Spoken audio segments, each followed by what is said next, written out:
Okay, Malcolm is the first son of King Duncan. He is the Prince of Cumberland and heir to the throne. And after Duncan's death, he runs away into hiding, not out of fear, into hiding to protect the throne, because ultimately he is the kind of legacy of the throne, to protect it, into hiding in order to assemble enough power to kind of ensure his own safety and the country's safety. Essentially, for Malcolm to have any kind of security, he needs an army behind him. And in Scotland, he couldn't do that because he didn't know who to trust.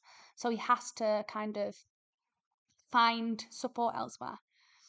And Malcolm amasses quite a lot of support from England at this time. And Macduff travels to England. Macduff kind of sees through Macbeth. He doesn't trust Macbeth. Macduff is a wise character. And Macduff goes to Malcolm and he essentially pledges his allegiance to Malcolm to rid Scotland of the tyrant Macbeth. But Malcolm, he pretends to be a corrupt king, an evil king, one that only cares about money and power. And he says, like, will you fight for me? And Macduff says essentially no. He says, Scotland, it weeps, it bleeds. He says, bleed, bleed. And because of that, Malcolm realizes, Macduff is a person I can trust. And this is really important because it reveals to us that Malcolm is unlike his father and that Malcolm will be a really, really great king, and essentially places us truly in the wanting of the restoration of the throne. We want to restore the rightful king to the throne. So let's just understand what he means here. He basically talks about angels, and he says that when he's talking about angels, he says the brightest angel fell. Now, the brightest is a clue. He doesn't say by name, but the angel Lucifer, and if your name is Lucia, you know anyone called Lucy, that name means light. Lucifer means light. It means kind of bringer of light, to be really specific, so really potent light. And Lucifer was an angel, and if Lucifer means light, then Lucifer as an angel was the brightest, was the most moral, was the most fair. But Lucifer, unfortunately, betrayed God. And Lucifer becomes the serpent, by the way, in the Garden of Eden. Lucifer becomes the devil.